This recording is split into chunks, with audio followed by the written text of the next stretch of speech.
and welcome to the Irish Mag Show, live and in person.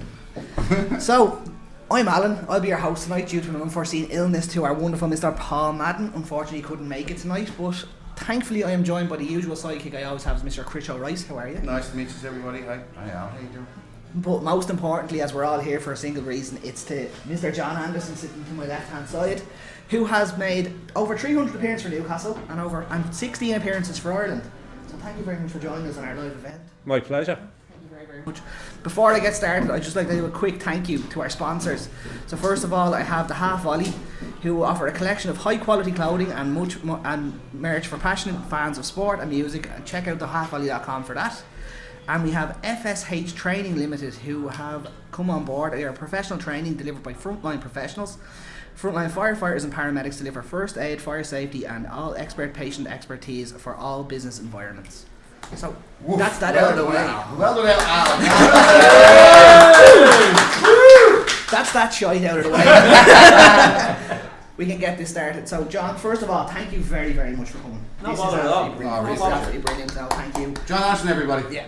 Let's even start talking yet. This has got to be an informal chat. We haven't got anything really planned out. We're just going to have a chat about last night, first of all, because Ireland somehow managed to pull a result out of our you-know-whats. Yeah. But that was amazing, so... Incredible. I mean, I went out to watch it with no high expectations, I have to say. After watching all the previous qualifying games, I thought... Couldn't see them getting nothing at all, and they were great. They were brilliant. Thought they defended great. Could have won it by more. You know, I know Portugal had an awful lot of the ball, as you would expect, and technically very good. But I thought the three centre-backs were outstanding. Would you take Nathan Collins at Newcastle? I mean, not to replace. I mean, I wouldn't replace. I think.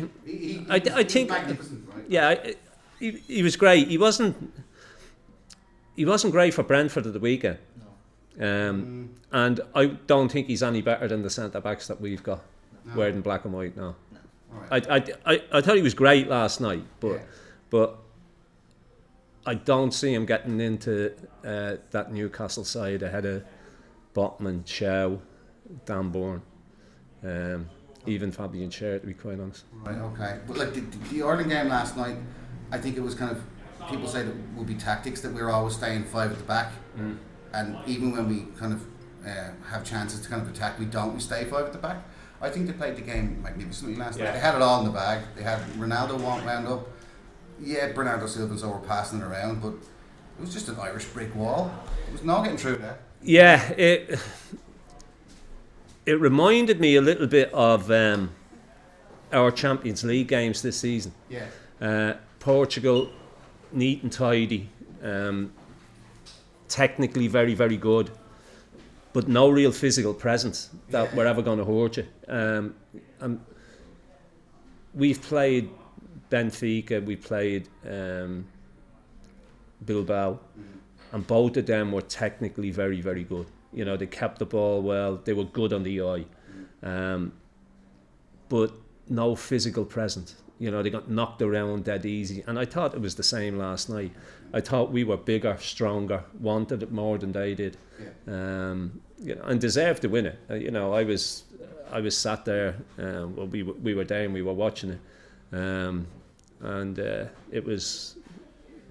Don't think anybody in the pub could quite understand what was going on. Not to get you quoted or anything, John, but like, do you reckon that manager should be the manager of Ireland? I mean, if he would have lost last night, he might have been sacked. Yeah. Like, after the game.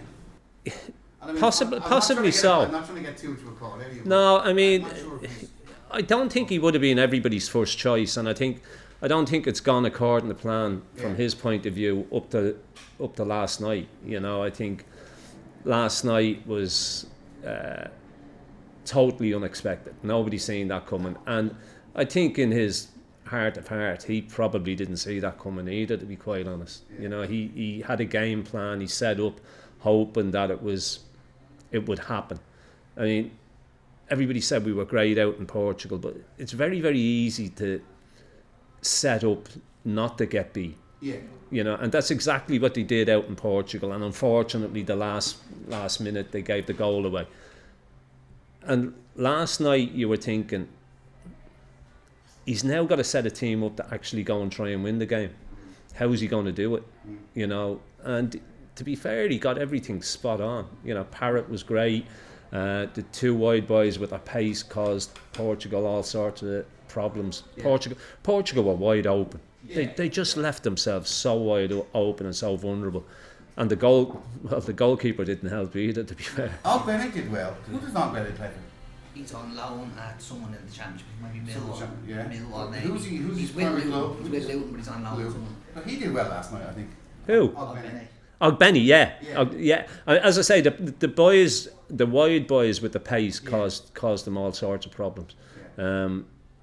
It looked like Portugal just thought they had to come to Dublin and just show up, and that was it. It was going to happen. I mean, even before he got sent off, he never had a kick. He never got a kick. He didn't have a touch of the ball. He was the worst player on the pitch, which is amazing to see. He's 40 years of age though, and he's going to be the downfall of that Portugal team. Yeah, he shouldn't be in the first. Yeah, he shouldn't be. He shouldn't be in the starting 11. You know, I know. He's been an absolutely magnificent player. You know, he's been one of the world's best, but he's 40 years of age. He was. You know, and you can see that everything's still got to go through him. He's still got to be the main focal point. But it doesn't work.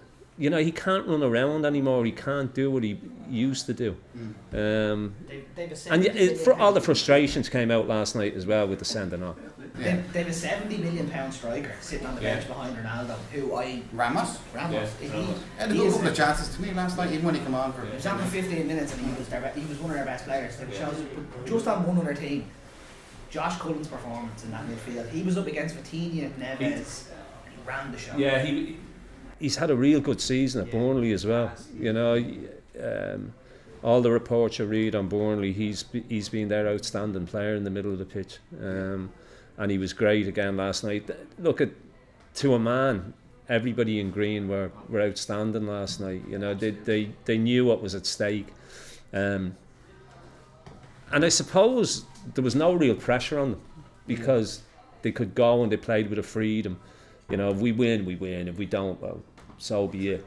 Now all of a sudden that pressure is intensified for Sunday afternoon. Yeah, what's going to happen? Hungary are good. It's half time, so we've had a good half. Is all we can say here. The thing is, they've got to go and win. Yeah. You know, a draw's no good. They need to win. So you need to throw caution to the wind a little bit and need to be a little bit braver. Right? I mean, it is from our point of view. Does he stick with 5 at the back, or does he throw another man into midfield or another forward player on and go only forward at the back? Ferguson, yeah. But the other side of the coin is, if Hungary beat us, they win the group. Yeah. So they'll have to go for it as well. So it's going to be two sides going at each other, which leads itself to being a great game. Yeah, well, yeah. Well, we'll see. I'll take it Tuesday afternoon. We'll see. I hope that doesn't get recorded. Oh, damn. Right. Okay. Well, look at just with like, what do you actually believe our chances are to get into the playoffs? Like, I mean, like, we'd have to beat Hungary. We have to. Is there any other thing where we could draw with Hungary? No. And still get No. We have to beat Hungary. Have to beat Hungary. It's 50-50. 50-50. The toss of a coin, isn't it? It's the team that turns up. I think there's more pressure on Hungary because what did they do? Did they stick or twist? Yeah. You know, because a point would be good enough for them to at least make a playoff spot. So there's more pressure on them, and it puts more doubt in their mind because they don't know whether to go and try and win the game or whether they sit in and try and get a point. I'd sooner they sat in and tried to go for a point because I think that leaves them more vulnerable. Okay, well, look, just a quick shout out to the under-17s for beating Canada on penalties. Yeah, absolutely fantastic. Well done. I think they're going to play Switzerland in the last 16. The other 21s are still nil all at the minute. We just have to look in there. So we had saved the penalty. The Irish keeper saved the penalty, so we're still in it, right? And Lewis Miley is playing. We're going to transition down to Newcastle. Lewis Miley is playing for England tonight against Ireland. So he's starting, right? I think he's starting. He starts in the field, So hopefully he does well, but not that well, right? Well, He doesn't here. Like, actually, I might as well just ask you why you're here. Just about Lewis Miley. Yeah. Like, we have a talent there. There's no doubt, right? He's like a little mini Steven Gerrard, possibly if he had time. Maybe Eddie doesn't believe he is a starter, but we've already let Anderson go, who's England's #1 midfielder now, and what we've got is Lewis Miley, who I don't know whether he's just trying to cradle him a little bit. Like, what is he? Is he a defensive midfielder? Is he a central mid? Is he a attacking midfielder? I don't really know where he sits within the midfield. I don't know either. Yeah. Look, I think when he first got into the side, he was a boy. Yeah. You know, you could see he was a boy. He hadn't filled out. He hadn't grown into himself. He's 6'1", 6'2". All of a sudden, he's grown into himself. He's become a man. The problem he's got, like Jacob Ramsey as well, and Joe Willock, is that he's got his first choice midfield players, first three, which is Tonali, Guimaraes and Joe Linton. I think if Miley you need a run of games. You know, it's no good playing one game and coming out for 3 or 4 games and then going back in. He needs a run of half a dozen games or so to show what he's really all about. I think in the European games he's played and the League Cup games he's played, he's been great. He's stood out. You know, he's neat and tidy. He's composed on the ball. Very rarely gives it away. But we need to see more of him. And as I say, he needs a run of games and things. No, I think Ramsey's probably gone ahead of him now as well. You know, and then young Miley. So it's going to be difficult for him, but there's no way in the world they'll let him leave because they need a depth. They need squad depth. Will they put him out on loan? I don't think so. No, I don't think so. I think homegrown for the Champions League anyway. So they do, but I just think they see something in him. But it's whether he's going to be patient enough to wait to get his chance. He's more games played than Gerrard did at his age than Gerrard had played. So well, look at it. If he turns out to be half the player that Steven Gerrard was, exactly. you know, I think everybody would be more than happy. But first and foremost, he needs to break into the team on a regular basis. I know what you're saying about he's played more games, but he needs to play more on a regular basis. Now, when does that come about? When does all of a sudden Eddie Howe look at it and think, well, actually, maybe these three aren't my preferred three, aren't the best three I've got. Joe Linton's not been really performing this He's been poor all season. You know, when he's at his best, he's great at breaking teams up. He's great at giving niggly free kicks away. Yeah. He's great at knocking the opposition out of their stride and break. But he's great at kicking people. I don't mean that to be that, you know, but he is. But he's not even doing that now. No. Not on a regular basis, you know. And his form so far this season has been. And I think that's another area that Eddie Howe has got big decision to make. You know, I think because I don't think that midfield three this season has worked. You know, you hear people saying, "Oh, it's the best midfield three in the Premier League." Yeah. Not this season, it's not. No, it's not. Not. I've said a couple of times I'd have Joe Linton play against the big six sides who are going to have a little bit more of the ball, and I'd love to see Ramsey or Miley or I've given Willock 100 chances. I'm getting to the point where I'm like, it's do or die time with you. But Yeah. he's third choice out of the three of them for coming in. But I'd love to see, if we're playing in Everton at home, Joe Linton, we don't need you running around kicking James Garner all day. We want Ramsey to go and have a little bit of a run at them. A little bit more creativity in that midfield. I think it's coming out for it. Yeah, I'd like to see Ramsey get a run. I like the look of Ramsey. I think he's a good athlete, good build on him. You know, carries himself well, good mover. Looks to get the ball forward, looks to break beyond front players as well. And that's something those other three don't tend to do. Yeah. You know, Pace. I know Tonali's up and down the field all Yeah. day, but he's a defensive and then quasi kind of creative long pass midfielder, right? Yeah. We don't have someone to run through the middle. No. To join the And I think Ramsey is capable of that. I think he's the one that looks more capable of doing that than any of the rest of them, to be quite honest. But yet again, he's another one that needs to get into the side and get a regular The one. times that you've seen him, Yeah, I haven't seen a great deal of him because he started him at Leeds and he got injured after half an hour. But in that half hour, he looked, you know, and Villa didn't want to get rid of him. Villa rated him really, really highly, but because of PSR and everything else, they needed to get rid of somebody. It would be nice to get Morgan Rogers. It was an Elliot Anderson sale, that's what it was. I work with a Villa fan, and the day we signed him, he was like, "Fuck PSR." He's like, and I had this exact conversation last year. There's one when I if sold there. Elliot Anderson, I was like, "This is stupid." He had to do it the next season. I understand the Anderson thing as well, but Would he if go back, John, and go straight into the team? No. But if Elliot Anderson was still here, would he be playing for England? No, he wouldn't. Because he wouldn't have got into our first team on a regular basis. Like you were saying, he wouldn't have games. No, he'd have played the odd League Cup game. He may have played the odd Champions League game, but he went to Forest and reluctantly went to Forest. But the big thing about him going to Forest was all of a sudden he was playing week in, week out, game in, game out. And that's the only way he was ever going to improve. In a team that worked. Yeah.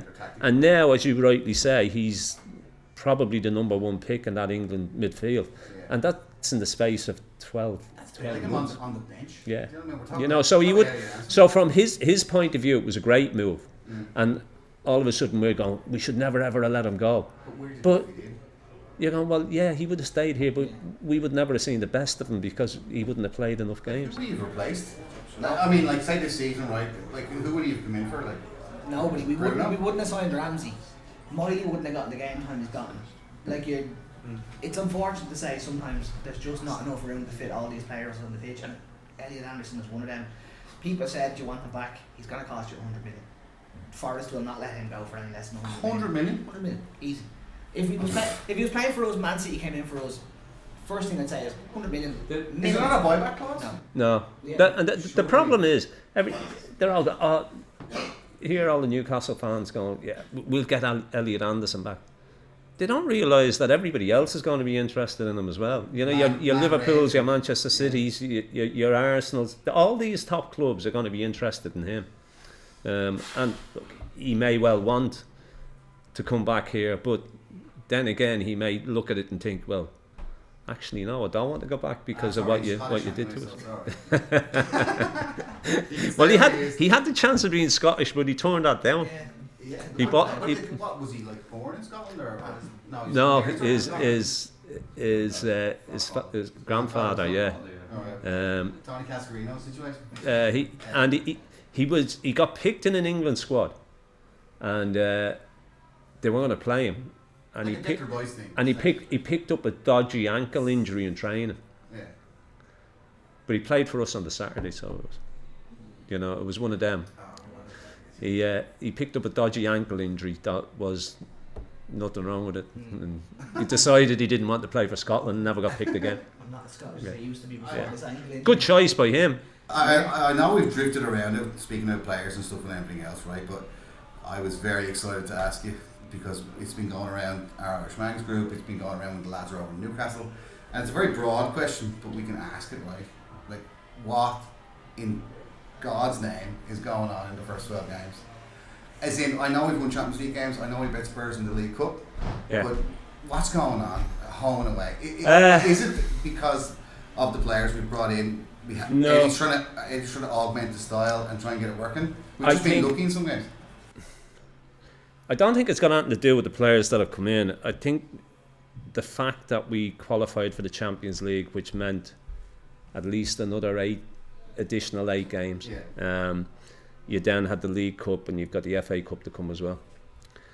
I think we're playing an awful lot, 3 games a week. Weekend, Tuesday, Wednesday, and then the following weekend.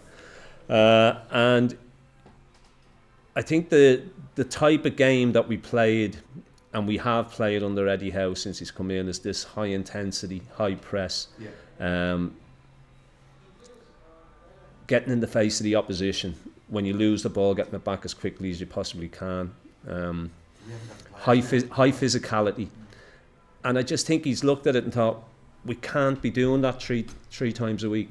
The energy levels are going to suffer. So he's tried to mellow it a little bit. and say we're going to play a slower type of game, a more possession-based game. The problem is, playing a possession-based game, we're not good enough. We give the ball away an awful lot. Even when we play that high intensity, we give the ball away. But when we're playing with the intensity, we're good enough to go and then get it back because of that energy levels. And this season, it's been, even at home, even the games we've won at home, and people are going, oh yeah, but we're winning at home. It's papering over the cracks a little bit, to be fair. Yeah. You know, we beat Wolves at home, who haven't won a game this season, and Wolves should have got something out of the game. You know. Forest. Well, Forest. We deserve to beat Forest because Forest were trying to get their manager sacked. Yeah. so we beat them 2-0. So that, you know, and that got the manager sacked to a degree. We beat Fulham in the last minute. You know, we scored a win in the last minute. But in saying all that, you know, people are saying, oh, it hasn't been great, but we're still in the quarter-final of a League Cup. We got Fulham at home in that quarter-final. Yeah. We've got a great opportunity to progress into the next stages of the Champions League. But performances have to improve. You know, they have to. I was at Brentford at the weekend. I was at West Ham the weekend before. And the performance at West Ham was... Oh, it was awful. It was awful. And you said you were looking for a reaction against Brentford. And you usually get a reaction. And there wasn't really a reaction. You know, we went 1-up against Brentford, and in, was it 102 minutes? That was the only shot we had on target. I thought we were actually worse against Brentford because we started a little bit better. Yeah. And then the drop off was so bad. Yeah. Went, this is worse. Yeah. I mean, we were all over the place second half against Brentford. And is it confidence? Is this a confidence? I don't see how it could be because of the way that they performed in the last 4 years. Yeah. You know, that the confidence levels have got to be sky high. I don't think it's just been a seasonal thing. I think since the cup final last season, performances have dropped off. You know, you've got to remember that we lost our last 2 league games of last season as well. You know. When was the last time we won an away game? April last year. Leicester away. We beat a championship team. Yeah, Leicester got relegated. We beat them away. Good, John, us getting into semi-finals, finals of Carabao Cups, and getting into the last 8 of the Champions League, and everyone's delighted with themselves, drinking pints, and oh my God, Newcastle! If we're 17th or we're 18th in the league, so someone's going to have to look at the business side of this of Newcastle and go, well, no. Like Eddie has always said, the Premier League is our bread and butter. Yeah. It's I think Eddie Howe's got big decisions to make. Like, would you bring somebody in January, John? I think they'll have to. Oh, we have to. They will. They have. Like what and who? Well, they need cover at left back. Absolutely. Right, okay.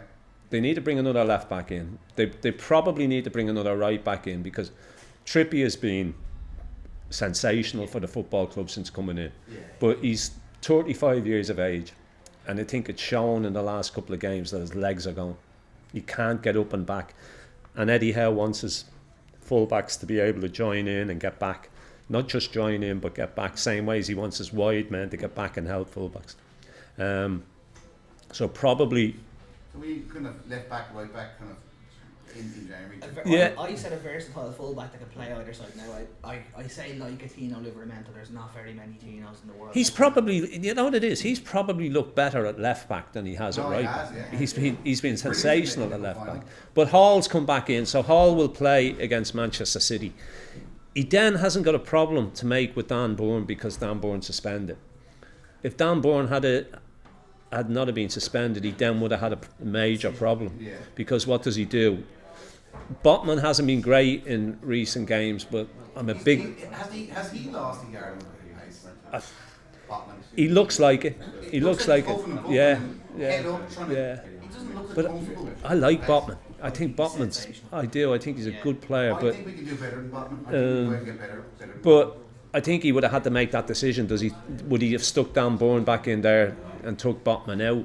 I think Chow coming in's been he's fitted in like he's been there all his life. He looks He's a £35 million bargain. Yeah, and then we were talking downstairs about the press and one thing and another. And I know people don't like to hear it, but Isak started that press. When he was there, he went and he had the pace, and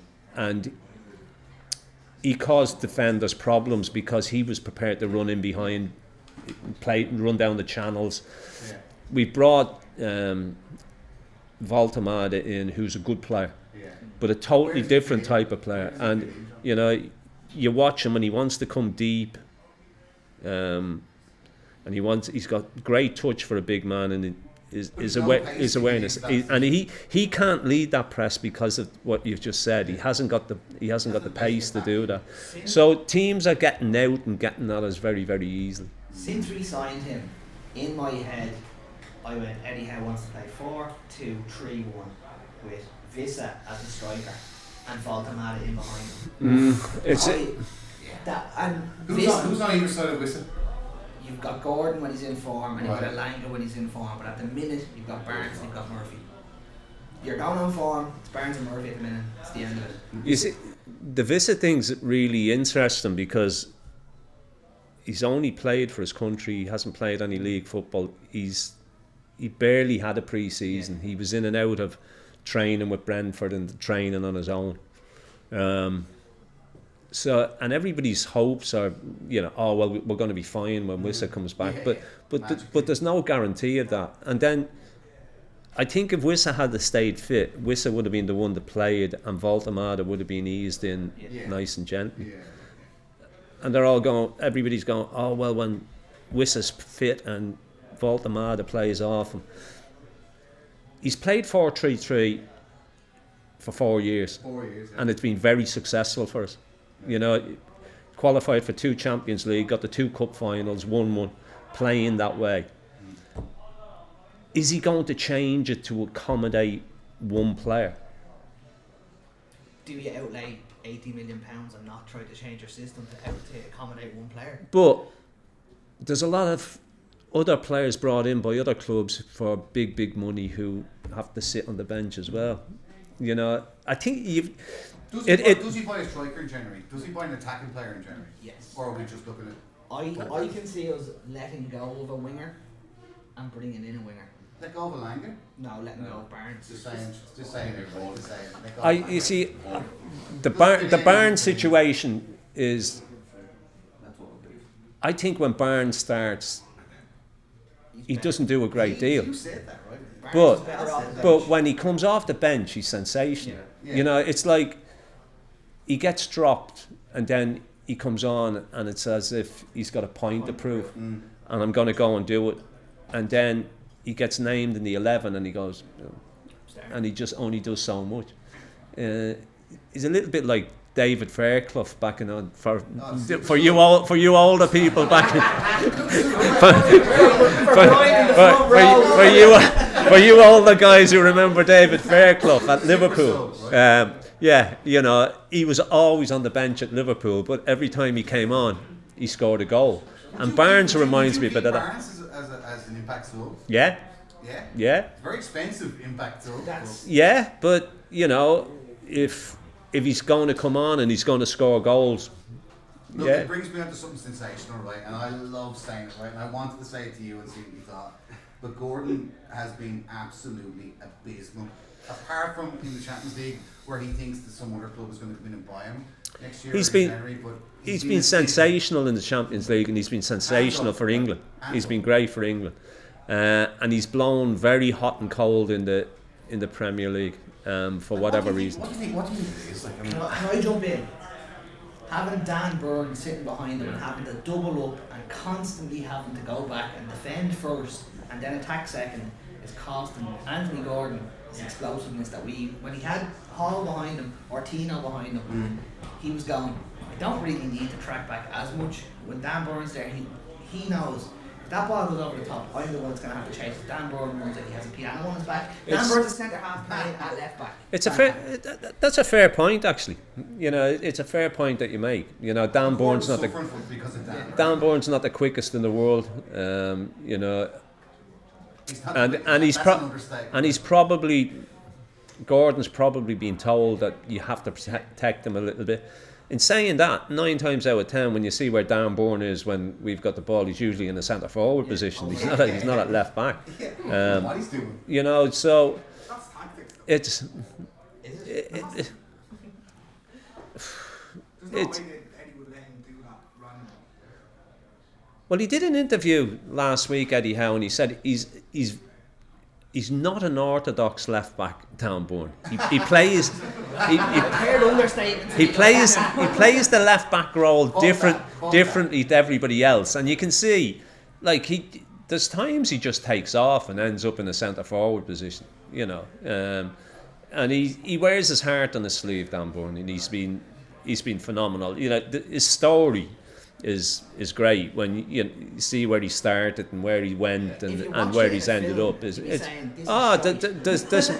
most definitely a film to be made of it, you know. Well, that's the thing. If you watch it in a film, you're going, this is make believe stuff. This doesn't happen. No, but it happened to Dan Burn. Yeah, and I mean, Dan Burn, he's got himself into an England squad. Okay, he didn't play last night for England, but he will want to go to a World Cup because he's not going to go to another one. You know, he's 33 years of age. His chances of going to a next World Cup will take him to 37 years of age. Never going to happen.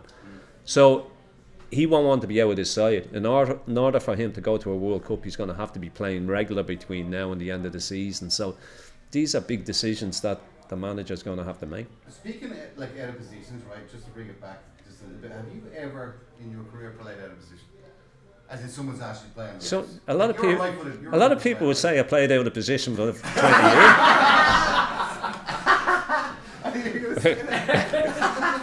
No, you did fantastically well. Seriously. Yeah, I mean, I played left back. I played left back, centre back. I mean, I went to Newcastle as a centre back. Right. And Coxey, when I arrived, Coxey said to me, he says, "You can play right back, can't you?" And I went, "Oh yeah, of course I can." I never fucking played right back in my life. Mind you, a lot of people say I never played right back after that either. So, but it was, you know, yeah. I played in midfield. I play as a holding midfield player as well. You know. How'd you get on? Shite. Mind you, I was as good there as I was a right back. So you make your own mind. So look, your best position was right centre back, right? Yeah. And that's what you played your whole career, right? I played. You weren't a secret striker back when you No. were like 17 or anything, right? No. When I was at Stella as a kid, I played right winger, and then I grew too quick, and then I went to centre back. Right. And then I went to I went to West Brom as a centre back, and I have to tell you this story about West Brom, right? Can I tell a story about this? That's what we have you on for. When I went to West Brom, I was 15 years of age, and there was 3 of us went from Stella. There was myself, Ray Cook, and a left winger called Jerry Kelly. And when it came to handing out professional contracts, back then it was apprenticeships. You got a 2-year apprenticeship, and I was getting £4 a week the first year I was there, and £6 a week the second year, right? But I got me digs, and I got all me transport, and I got me food all paid for. So I was getting £4. I wasn't paying any tax on this now, right? There was no tax on £4, right? So anyway, when it came to professional contracts being handed out, the 2 other boys weren't given one. And one day we were at the training ground, and there was myself, and I was in digs with a lad called Remy Moses, black boy who went to Manchester United, midfield player, great lad, great player. And we were told that the manager wanted to see us. And we had to go to the main ground, had to go to the Hawthorns, and we were shitting ourselves because we were wondering what we'd done. We'd obviously done something the weekend before and somebody reported us and whatnot. We were crapping ourselves. So anyway, we went and we're sat outside, and secretary comes out and goes to Remy. The manager will see you now, Remy. So Remy goes in, he's in for about 20 minutes, and I'm outside crapping myself, thinking, Jesus Christ, he's out there a long time. Anyway, Remy comes out with a smile on his face, huge smile on his face, and he says, it's all right. He says, going to offer you a professional contract. I went, all right, okay, that's grand. And they're going to offer you 25 quid a week. I went, oh, sound. And he says, during the summer when you're at home, they'll offer you 20 quid a week. I went, oh, sound, that's good, okay. So I'll go in, the manager says, sit yourself down. He says, so you've done well, you broke into the Central League side, you're playing regularly in the reserves, everybody's happy with you, we'd like to offer you a professional contract. And he says, we want to give you £25 a week.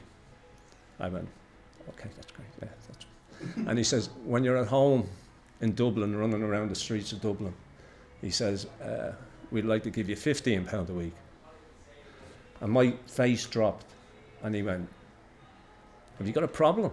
And I went, well, I said, to be fair, boss, I said, Remy, you're giving him 25 quid a week.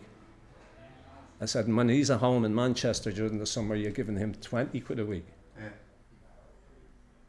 And he looked at us and he went, yeah, but he's a better player than you. And I went, not during the fucking summer, he's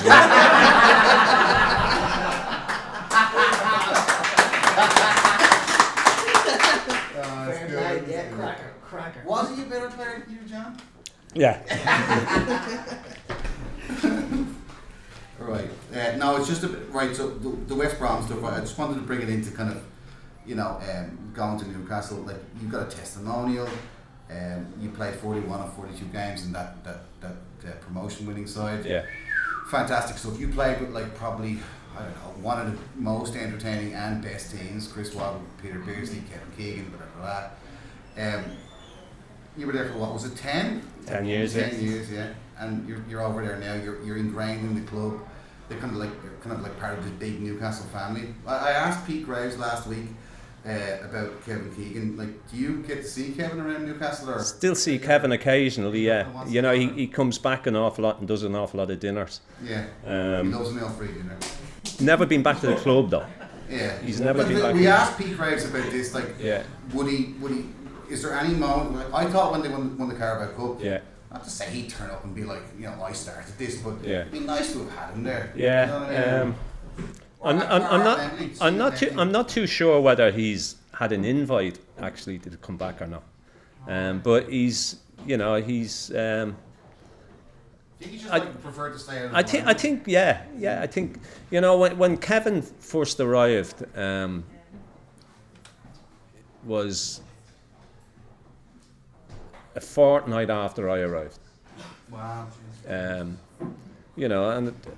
I mean, if I hadn't assigned, Kevin probably wouldn't have signed either, So. I did hear that rumour. Did you hear that rumour? Yeah, I mean, I tell that story, Coxey said we'd love you to come because we've got something big planned, but if you don't sign, it might not fucking come off. So You were the foundation of all this. and Kevin took all the plaudits and came back and started the entertainers and whatnot. But So you're saying. if I hadn't assigned, he would never have came. So I'm not bitter about it or anything. So what you're saying, it's your fault that we won the cup last year? Yeah, absolutely. Fair enough. Yeah. There's an excuse we have now, lads. Was it Mark Lawrenson? Yes, it was. It was brought in as a defensive coach. Did Mark Lawrenson? Mark Mark Lawrenson was a defensive coach. Kevin brought Mark in, yeah. Would he not have come to you and said, John, Ando, I need you to No, well, you see, Loro was a better defender than me, and you seen the fucking job. You seen the job Loro did on the defence as well. Kept conceding week in, week out. So there's no chance. But look, when Kevin came back as manager, he brought Terry Mack with him, who couldn't coach great player. Terry was a fabulous player. And when the year we got promoted, obviously they brought Kevin and they brought Terry, and there was Waddle and Beardsley. And Terry Mack was past his best, but he was, even then, he was outstanding. He was brilliant. You know, he was, and those three up top, I think they all got 20 plus goals each that season. You know, we were. So was it a case of like, you know, kind of they scored 3, not against you, John, but no, that's not the way Coxie wanted it. You know, he was he wanted to keep it tight, but he knew what he had up front. You know, Kevin played through the middle, Waddler played on the right, Peter played left side, but Peter didn't actually play left side. Peter was given more of a free role to go and play where he wanted to play. But Waddle was phenomenal. I don't think Waddle ever got the acclaim that he really should have done. I mean, how long was he there for? He was there for what? 4 or 5 years, yeah. And he had a lazy gait about him. You know, he looked like he couldn't be bothered. But once he got the ball, he looked like he had one leg shorter than the other. He could go. He could. But it was the way he dropped the shoulder. He dropped one shoulder and he'd go right or he'd go left. He was phenomenal. You know, I mean, it was funny, and this shows you what Coxie's like. Coxie's hero was Bill Shankly, and if you were injured, and fortunately in those early years I was very rarely injured, but if you were injured, Coxie would walk straight by you. You know, he wouldn't say, "How are you, son? How's the injury?" You know, it was basically, "Well, if you're injured, you're no fucking good to me, so I don't want to know where you are." You know, and that's the way he was. That's tough, though, right? Oh God, yeah. And I mean, I had Coxie for 3 years, right? Coxie signed me, and in those 3 years, I bet you he's said a dozen words to us, and not one of them was polite. We went to Liverpool. We went to Liverpool in the cup, right? Went to Liverpool in the cup that season,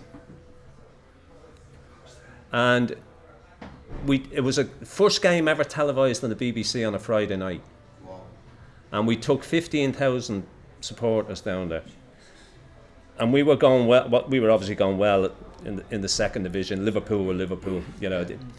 Souness, Lawrenson, Hansen, Dalglish, Rush, Jimmy Case, you know, quality players. They had quality all over the place, and they beat us 4-0.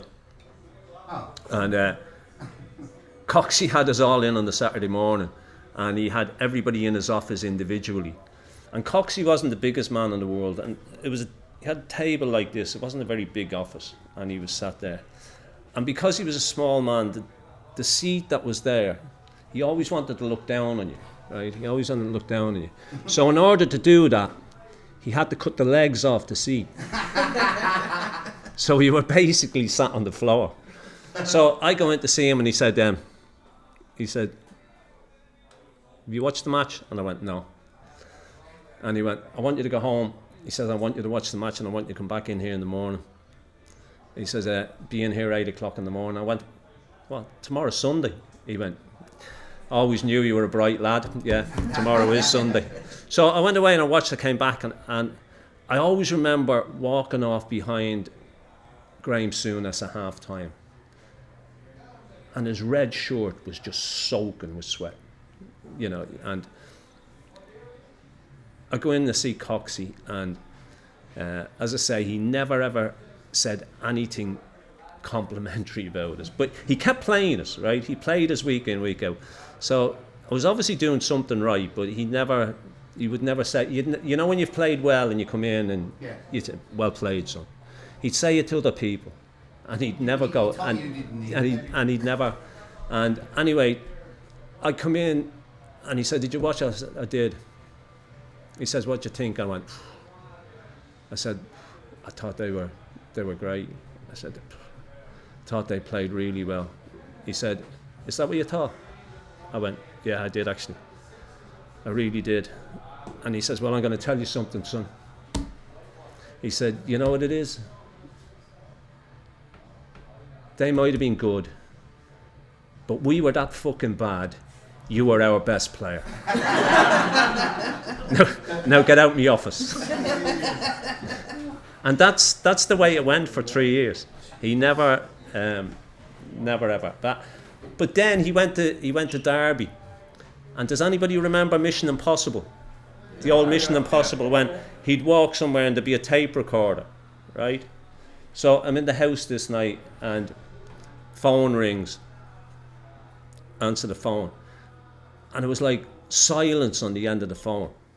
And he was at Derby. And I went, hello? And all I heard was this breathing. I thought. And he went.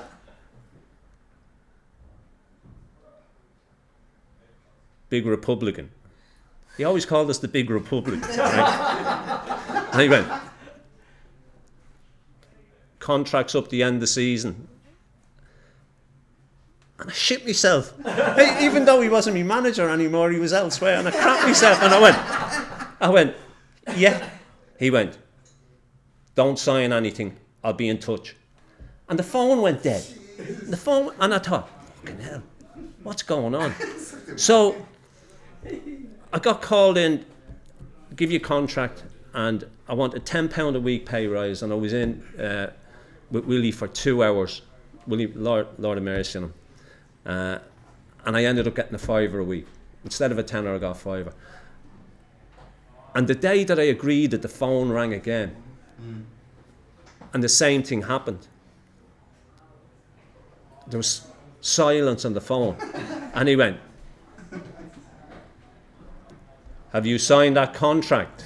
And I went, yeah, I have. And he went, Irish bastard. And put the phone and put the phone down. And I didn't see him until we played Derby. We beat them 2-0. And he went, you should never have signed that contract, son. I would have given you a right few, Bob. And I went, a bit fucking late now, Arthur. But he used to frighten the life out of us, petrified us. I mean, managers nowadays can't intimidate players. No. You know, that intimidation. They're millionaires. Yeah, that intimidation factor's not there. But back in the day, that intimidation factor was. Yeah. Look. Sorry, I went off. No. Love. I was just kind of thinking, like, you know, we have, just to kind of bring it up because we're coming to the end, we're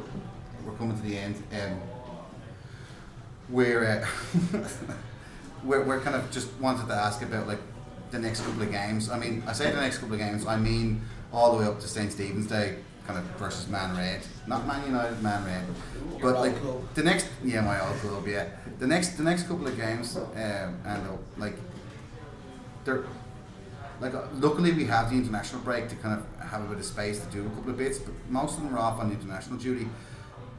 What do you see? Because we've got some horrible games. We're away to Everton. Are we home to Everton? No, we're away to Everton. We're home to Manchester City. Then we go to Marseille. Then we go to Everton. And then we're Leverkusen away as well. So Yeah, and then we got the derby. And then we got the derby. Yeah. So at least there's a couple of games coming up to it. The derby away, right? The Sunderland are doing well.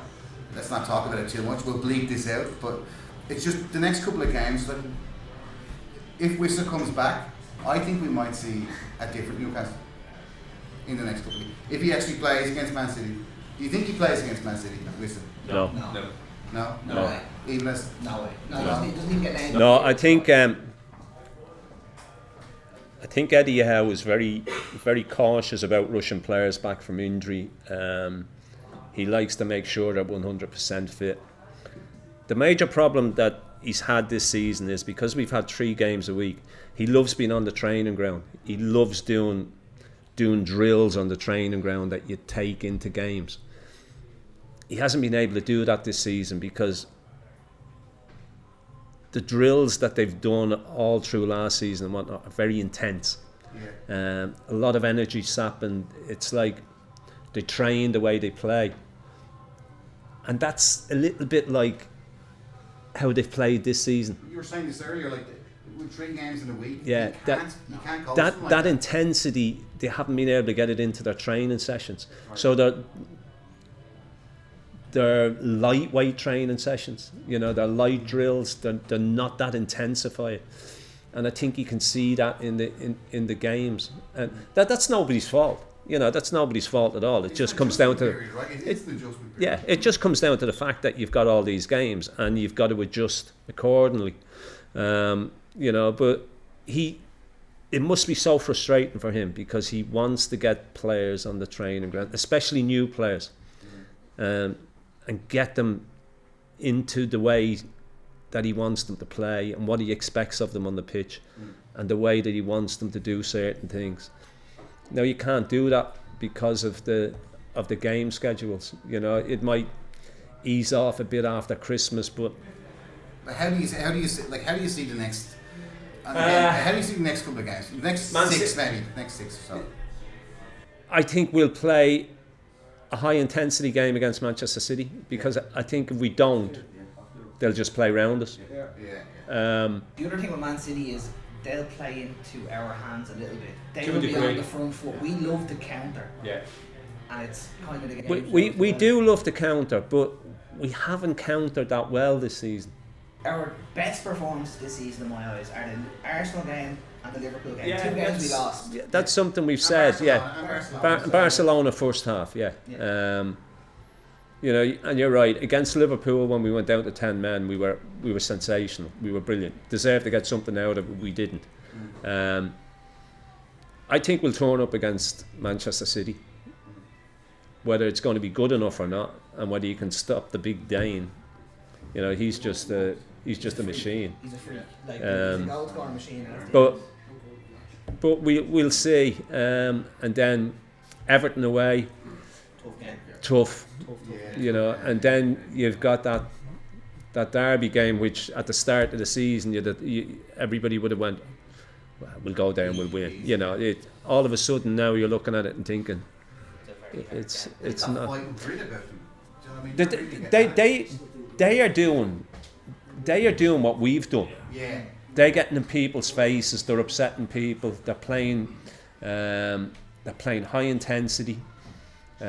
All the things that we were doing, they are now doing. Yeah. So it's one that I'm looking forward to. You know, I thought it would have been relatively simple, but I'm not. I'm going to quote you on the podcast for everybody here as well. John, what score do you think it's going to be against Sunderland? For me, the derby, like. And I mean, again, I'm putting you out on a limb here, right? And you don't have to stick to it. You can stick to it tonight. I'm going to. I think we'll win. I do. I think we'll beat Sunderland.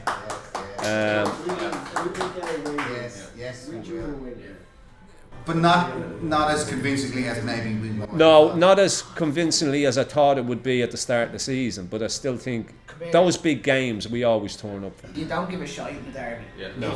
Form goes out the window. If it hits an ice cream cone and goes into the back of it, I don't care. We beat them. That's the be all and end all. Get a result. Don't care how we play. So win. Yeah. I think we beat them. I think we're due to come back to some sort of form, and with international break now we don't have the players our players are on international duty. We're not going to have the same bounce back as we usually have, but we are very good at going on runs, and I can see one of our runs of 4, 5, 6 wins on the bounce, and maybe keeping our head down. Mr. Positive, everybody. Mr. Praise Positive. the Lord. Praise the Lord. Amen. Look, are we not playing Leverkusen away and then 2 days later playing Sunderland away? Yeah. Is that right? Yeah. That's not a great. That's not a great week, is it? Well, no. We play Leverkusen on the Wednesday. We play the Mackhams on the Sunday. Yeah. All right, so we've got 4 days. Yeah. Fair. Yeah. Unless he plays not two different complete teams, but makes changes. Timo, that's a big game point. Yeah. Yeah, Timo, Wissa and Hall are back, so our season is saved, John, right? We're going to just go up and up and up and up and up and up and up and up. Just on that point, if you take any team's fullbacks off them and say, right, you have to play a 33-year-old centre half and a 35-year-old right back. Yeah. Show me one team on the planet Earth that would not drop their form. All right, okay. So some of our Mr. Dependables are just too old. but they're not our Mr. Dependable anymore. They're our second choice. Like Dan Byrne was never going to start left back at the start of the season. Kieran Trippier was never going to be our first choice right back at the start of the season. It was Hall and it was Tino. The two of them suffered injuries. You're having to rely on your second choices. So we haven't got our best team out so far this season. I think we've played our best team once this season, and it was against. I think it might have been against Arsenal. Right. But like we What have. does John think about that? No, I agree. I think missing Hall and Livramento has been a huge blow to us. I think the energy levels they give you, the way they join in, the enthusiasm they've got, you know, you're going to miss them. Both of them have broke into England squads as well. You know, they're still young boys. They're still learning the game. Hall's come on in a couple of games and he's looked good. He's looked decent, but he has to rush him back a little bit. Yeah. You know, I think he wouldn't have wanted to rush him back. He wanted to ease him back in by giving him half an hour and then 45 minutes and ease him back in. But he's going to have to play him against Manchester City. You know, Livramento's. I don't know whether Livramento's going to be ready for Manchester City. I would doubt very much whether he will be. But yeah, I think you get the two of them back. And especially in the modern game, your fullbacks are your outlets now. You know, your fullbacks are the people who get you up the pitch. And to not have them has been a blow. Look, it's not Dan Byrne's fault. You know, he's not. Something we spoke about earlier. He's not a natural out-and-out fullback. He's not a natural left back. He's a centre back. But he gives it everything that he's got. You know, and at Brentford last weekend, especially second half, they targeted him. You know, they knew they had the legs of him. It was a soft penalty. I think it was a soft sending off as well. But you know, teams will target him. You know. Just really quick, right? Just as we kind of close it up before we move on to asking questions to the odds, because I'm sure some people out there have a couple of questions, right? But what's the best 11, John? Honestly, what is the best 11? I know a lot of people have a lot going on about the goalkeeper or right back or left back. You see, I think the goalkeeper's been great this season. I think he's kept us in games. Yes, he's made the odd mistake, and we know he's not great with his feet. Right. But he came in for criticism again at the weekend for punching the ball. But he's coming through an awful lot of players there. You know, you're not going to catch a ball there. You've got to try and it wasn't the greatest punch. So Pope plays in goal for me. Yeah. Okay. Pope plays in goal for me. Livramento's right back. Right. Chow's right sided centre back. Right. Botman at his best is left sided centre back. Which we don't know yet. No, Hall is left back.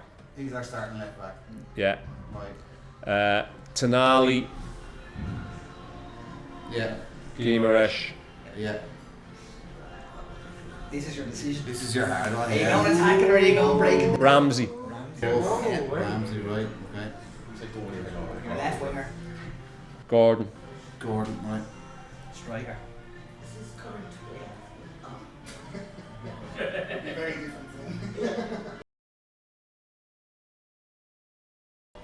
We don't know what he's going to do, really, do we? No. And who's on the right? Is it Super Murphy?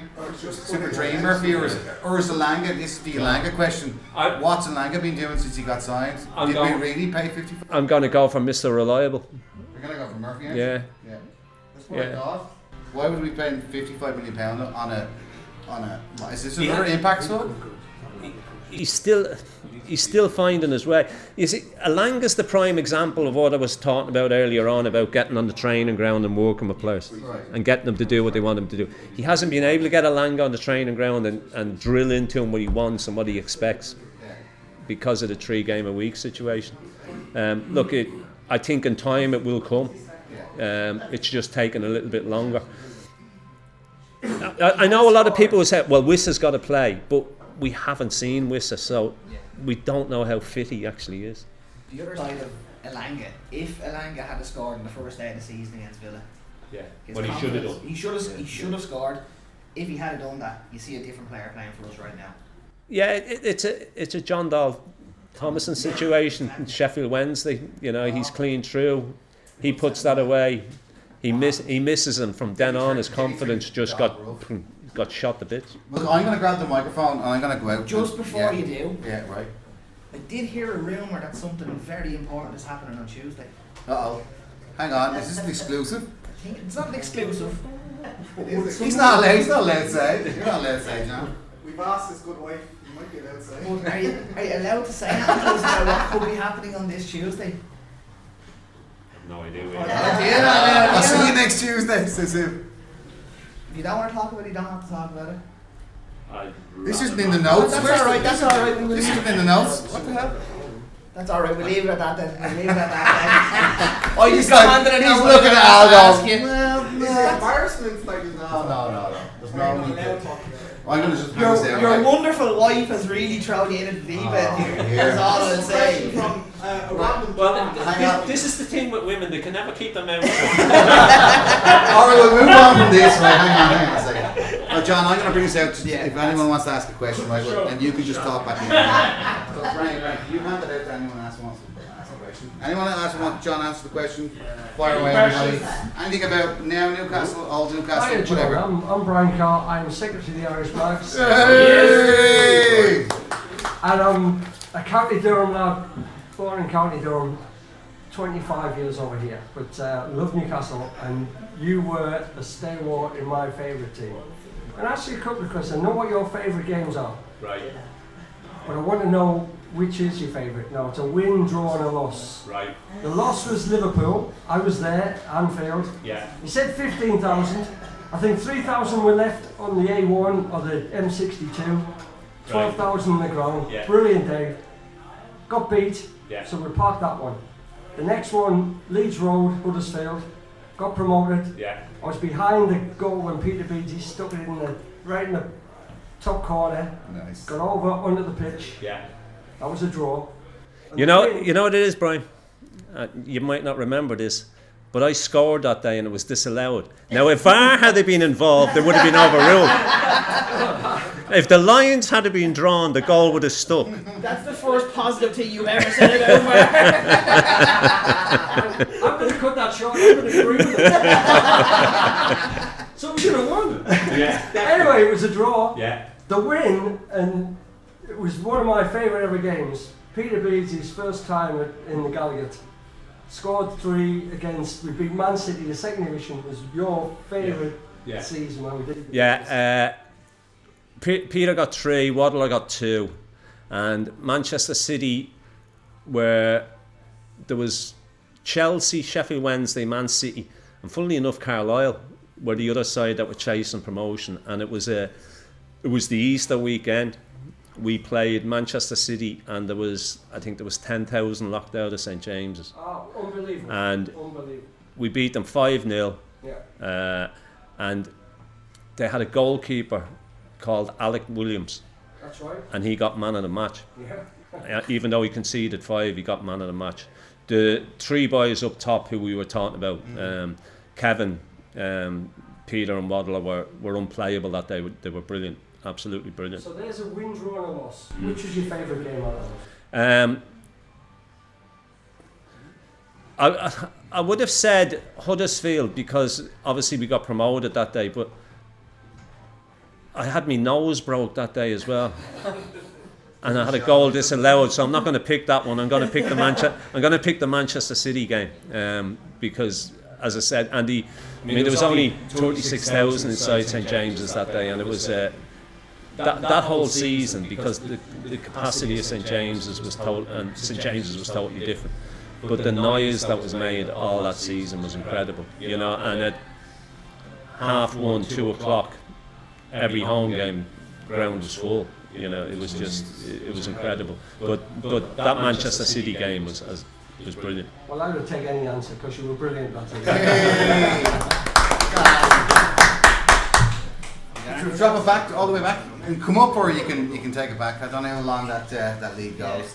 It's about 20 foot, I think. Hey John, Tony Morris is my name. Hey, Tony.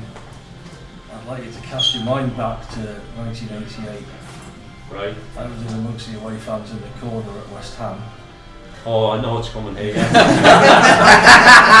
flattered the lad, Yeah. and the ref got up and gave you a ticking off. Yeah. And you said something to the ref, and Yeah. that turned it into a yellow. And you said something else, and that turned it into a red. Yeah. And you're allowed to broadcast what you said.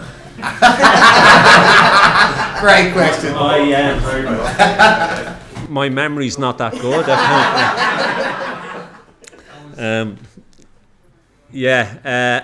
It's recording, John. It was. Yeah, it was a rush of blood. I kicked cleaned them out, and referee. The reason I cleaned them out was because the ball had gone out of play, and the referee didn't give a throw in. So I took the frustration out on the boy, and I had a go at the linesman, and the referee booked us for it, and then I had a go at the referee. I think I suggested that he might not have had a mother and father. In so many words now. Yeah. I mean, I wouldn't mind, but it was the last minute of the game as well. I remember that because Kenny Wharton tried to hold everybody back. I mean, Kenny was only 7 stone wet through. I missed the start of the next season. I missed 3 games to start the next season. Yeah. But thanks for bringing that up. I really appreciate that. John Allison, master of the century.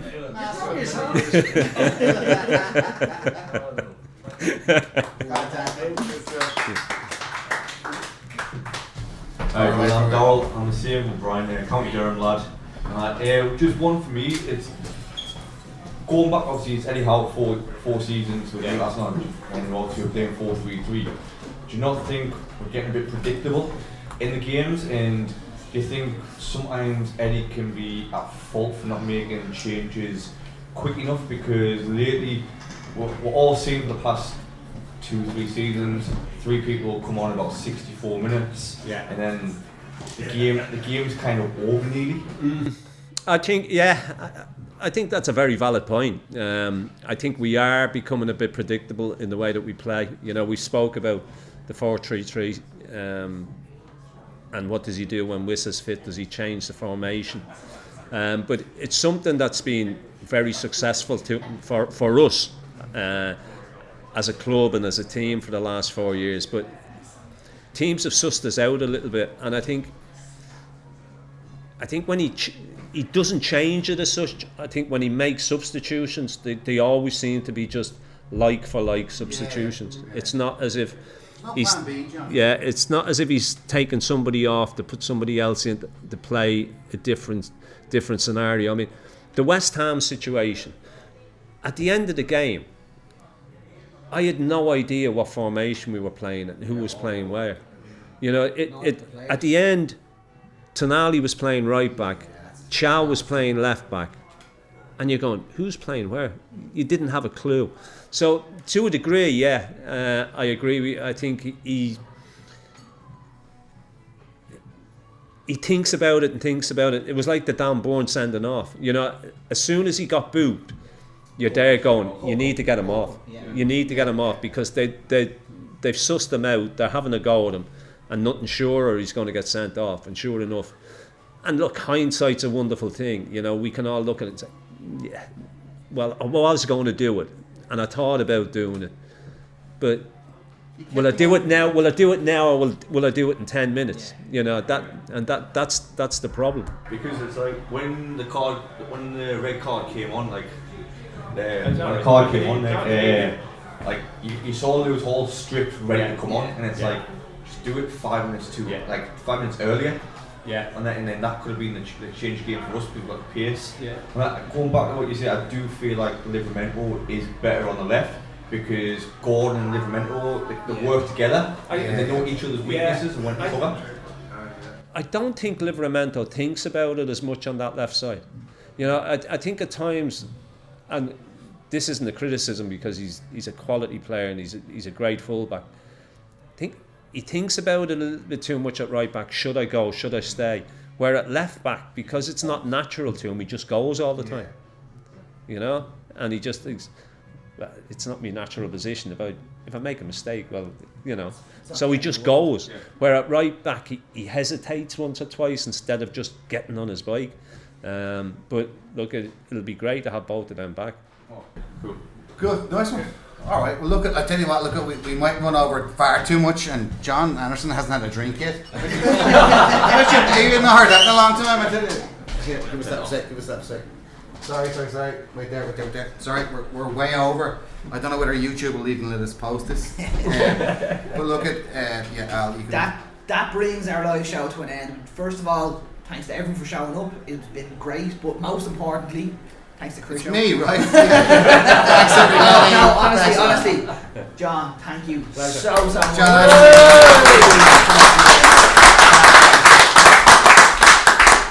Go and get yourself a pint. And enjoy Tuesday. Enjoy Tuesday. Thanks very much, John.